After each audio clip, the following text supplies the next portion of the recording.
বিলিতি মদ বিক্রির যন্ত্রণায় অতিষ্ঠ গ্রামবাসী। সন্ধ্যা হলেই প্রমিলা বাহিনী পাহারা দিচ্ছে গ্রাম। অবশেষে প্রমিলা বাহিনী সৌজন্য সাক্ষাৎ করলেন থানার ওসির সাথে। ঘটনা উত্তর ত্রিপুরা জেলার কদমতলা থানাধীন বাগন গ্রাম পঞ্চায়েতে। জানা গিয়েছে, বাগন গ্রাম পঞ্চায়েতের ৬ নং ওয়ার্ডের এক বাসিন্দা দীর্ঘদিন যাবৎ তার বাড়িতে অবৈধভাবে বিলিতি মদ বিক্রি করে আসছে। সন্ধ্যা ঘনিয়ে আসলে ওই এলাকার নেশাখোরদের দখলে চলে যায়। তাছাড়া নষ্ট হয়ে পড়ছে গ্রামীণ পরিবেশ। অবশেষে গ্রামের প্রমিলা বাহিনীরা মদ বিক্রির বিরুদ্ধে জেহাদ ঘোষণা করে টহলদারি শুরু করেন।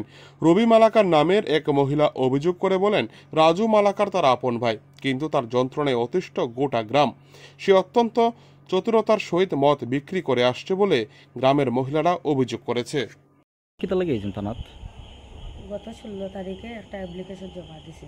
আচ্ছা, দিছি যে আমরা গ্রামে মদ বেচা বন্ধ হইতো। আচ্ছা, এটার কারণে আমি কেস টেস না।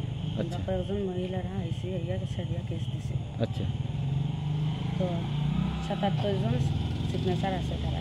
আচ্ছা। তারপরে তো স্যাররা গেছে গিয়া তদন্ত করছে। তারপরে 16 তারিখ করে আমরা প্রতিদিন সব মহিলারা গ্রামে প্রায় 15 থেকে 20 জন মহিলারা আমরা রাস্তায় রাস্তায় পেট্রোলিং করি।